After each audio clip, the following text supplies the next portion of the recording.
Bitcoin has crashed to about $67,000, and those of you that have been watching the channel would know that $75,000 was the area that we needed to hold, and that's why we've crashed so quickly, so fast. And obviously, there's many more factors that is kind of pouring gasoline to this fire as to why Bitcoin is selling off so aggressively.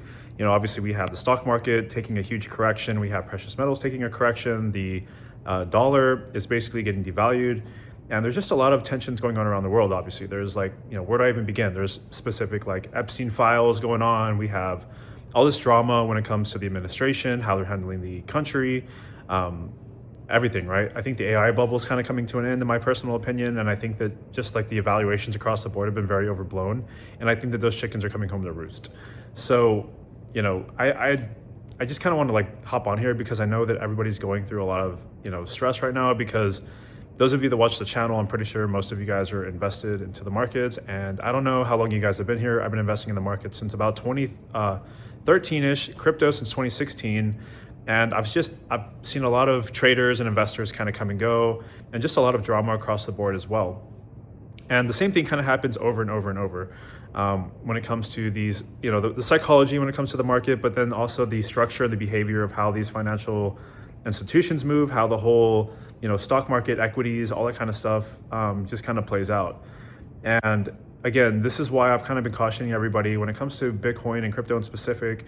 It's really important that you choose what kind of altcoins are in, or just like what kind of investments that you're in, generally speaking, right? Because obviously when it comes to a risk on environment, yes, it does kind of pay to be in sort of more riskier assets, maybe like meme coins or altcoins, layer ones, things of that nature.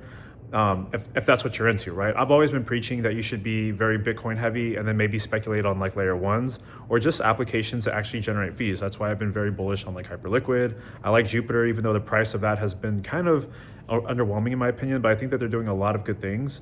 There's a few others, but not a big use of getting into those right now. So what do I think is going to be happening next? What kind of areas am I looking for? So I'm very surprised to see that Bitcoin has not catched a single bid. We've crashed through $75,000, which is a really big high time frame structural level that we should have maintained, or at least put in some kind of like bounce off of at $75,000. It just sliced right through it. The second level that I was really looking for was $69,000 because that was a previous all-time high for Bitcoin. And now it kind of just looks like we're going to go towards the 200-week moving average, which is around $58,000. I don't know if and when we're going to get there, but the way that Bitcoin's moving, I would not be surprised to see that happen sooner than later.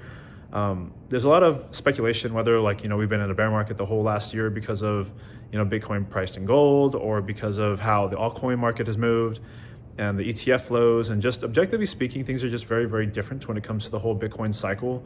And I'm going to be honest, I don't have any sort of, concrete answer for that. I do think that it's a very nuanced topic, and that's why I've always kind of just told you guys I'm a long-term investor. The best thing that you can do is accumulate money outside of your Bitcoin and crypto, or even your investment portfolio, and then just continue to buy whenever it makes more sense to you, right? Like obviously buy a lot more if you have the available funds whenever things are really, really down and it feels very painful to do so. And then whenever things are just kind of feeling like euphoric, it's either, you definitely want to be buying less if you're buying at all. And you definitely want to be thinking about taking profits because, I know a lot of people, I've even done it, where you just kind of round trip your whole kind of portfolio, especially if you're just in crypto only. What tends to happen is you make a lot of money during like the first maybe 2 or 3 years of like the bullish momentum, and then people just end up round tripping, or they get too greedy and they take on loans, or they take on risk, they do leverage, they do all this kind of stuff, and they typically end up losing their money. So it's unfortunate. I think that that's also happening across the board when it comes to stocks. I think a lot of people are getting margin called.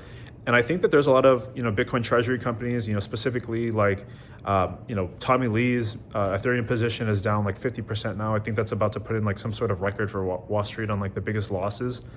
I always get nervous when I see those guys kind of talking, because I don't think they really know what they're talking about. They just kind of get, they just talk about what they're paid to say pretty much. And, Michael Saylor, he's, he can be good and bad for the space. I think that he knows how to talk when it comes to Bitcoin, but I don't think that anybody should be having that much power when it comes to, maintaining like 3 to 4% of the whole Bitcoin supply. I think that that puts a massive target on him. And it's just, I don't know, call me crazy, but I liked Bitcoin before like these like Wall Street guys and governments and all that kind of stuff. And I think that that's why it's also been very, very underwhelming, because it's just so heavily manipulated. And, not to mention there's also exchanges that are offshore that I'm sure you guys can think of that have been basically, putting the blame at everybody but themselves for liquidating the traders and what happened on October 10th, which we're still waiting for answers on.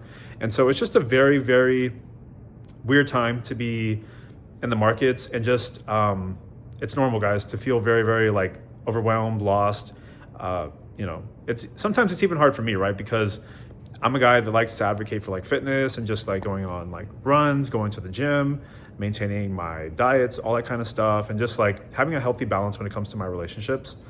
And it's really hard whenever you're, in the markets and that's like all you're really doing, right? And so, over the years, I've learned to basically have different outlets when it comes to stressful situations just like this. And I think that there's not really anything that you guys can really do at this point. Like, don't beat yourself up. Don't think it's the end of the world, because this is how the cycles always go. And it always gets like the darkest before kind of like the tide turns, and then things start turning around for the better. And I actually think that this is a good cleanse for the market. And I think it's been long overdue. And I know it's like not popular to say that, but that's basically what needs to happen to fuel any sort of like rally, because there's just been too many kind of bubbles going on across the globe, right? We have like this whole AI bubble, we have the equity bubble. Everything's been going down except like the SPY. And I think that that's for a few reasons. I think it all started basically around like inauguration last year, whenever Trump took office and he started talking about these tariffs and then trade wars. And then there's all this drama with the Epstein files and the way that he's running the country. And basically we've, erased the entire gains that we basically took, because he came in as like the crypto president and, started off with hitting the ground running with his meme coin. His wife even had a meme coin. And that was like just a really, really bad look when it comes to crypto in general, because he's like kind of painting himself as like the Bitcoin president. USA is a crypto capital of the world. And what does that go to show with like, actions like that? Not to mention like Bitcoin has basically just been like down only ever since like certain things kind of happened.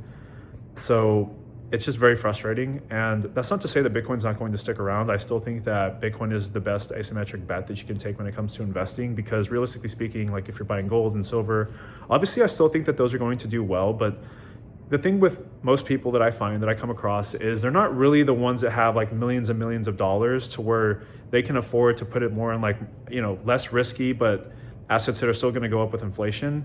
It's more so people that want to make like an aggressive return. And, obviously people can even look at Bitcoin as some sort of like conservative play. But I think that whenever it comes to, maintaining your wealth, losing money is also a very important factor. And so what happens is people need to learn how to diversify their portfolios. Like I always advocate for a very, very Bitcoin heavy portfolio if you're going to be in crypto, and then diversify smaller portions into, layer ones and altcoins, maybe even meme coins if you're into that kind of stuff. Whenever the risk on environment kind of presents itself, which I don't think we're in right now. I think this is a time to learn how to make money outside of crypto, and just, always be prepared for what's going to happen, or what could happen, I should say.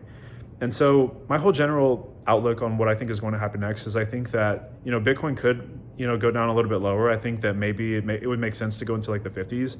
I don't know about the 40s just yet, but the way that it's been trading, I wouldn't be surprised. And I think that people are also realizing that the whole AI and tech bubble is kind of just overvalued. And I just think that the whole market seems to sell off in general. And so basically Bitcoin's been down only ever since October. And now we see basically the rollover of the stocks, the economy, all that kind of stuff. Not to mention we have midterms coming up and all this, just a bunch of like never ending drama. So this is just not a good time to be in the markets. Like if you're, leveraged or taking on margin or anything like that. So this would be a very good time to try to just mitigate your risk, right? And if you can, try to learn how to aggressively make money on the side so that you can accumulate more if we get these opportunities of, in my opinion, like a lifetime, because I think that this could be a really pivotal point whenever it comes to the economy, because there's a lot of things just kind of changing around. And so you never really want to buy when things are high, as I've always said. So, I would just kind of weather the storm. Don't be staring at the charts. If you're someone that's just trading spot, I really wouldn't do anything other than, if you're looking at consolidating into less riskier stuff, like maybe you're in like still a bunch of altcoins that maybe you're still sitting on like unrealized gains for, maybe it would make sense to diversify that into like maybe like Bitcoin or, maybe even other stocks, right? Because even stocks are kind of becoming attractive at these evaluations, because a lot of them are down like double digits in the last couple of weeks. So with that being said, I'm going to try to, kind of keep this like concise. I just wanted to just kind of rant a little bit. Haven't really posted a lot on here. I want to be a little bit more consistent. So I'm going to try to update you guys a little bit later on today. And with that being said, if you guys have anything else you want me to cover in my next videos, if you want me to cover, like, I know you guys were asking me to kind of give you guys a play-by-play of how to make money with artificial intelligence, implementing like Claude AI or ChatGPT or things of that nature to basically have a side hustle. I'm also going to be looking to do that as well whenever I get on the computer. So stay tuned for that. With that being said, guys, I hope you guys are not too overwhelmed, staying safe, trading safe, making smart decisions, and just crushing your goals. With that being said, I'll see y'all soon. Bye.